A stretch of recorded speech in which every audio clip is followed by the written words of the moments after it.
ఈరోజు ఉదయాన్నే జరిగిన ఘోర విమాన ప్రమాదంలో మహారాష్ట్ర ఉప ముఖ్యమంత్రి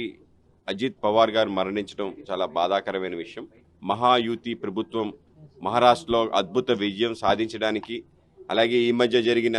ఏవైతే మున్సిపల్ ఎన్నికల్లో ఉన్నాయో దాంట్లో కూడా అద్భుతంగా మహాయూతి గెలవటంలో ముఖ్య పాత్ర పోషించిన అజిత్ పవార్ ఓటమి ఎరుగని నేతగా ఆ ప్రాంతంలో ప్రసిద్ధి. చాలా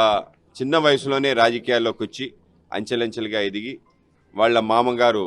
శరద్ పవార్ గారి యొక్క నేపథ్యాన్ని దాటి తనంతట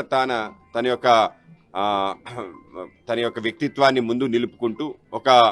పక్షానికి నేతృత్వం వహించి శరద్ పవార్ అవలంబిస్తున్న ఏవైతే అనేక రకాల విధానాలు విభేదించి ఎన్సీపీ అజిత్ పవార్ అని ఏర్పాటు చేసి ఆ పార్టీకి తనే ముఖ్య నేతగా ఆయన గెలవటం, అలాగే ఏదైతే ఎన్సీపీకి సింబల్ అయిన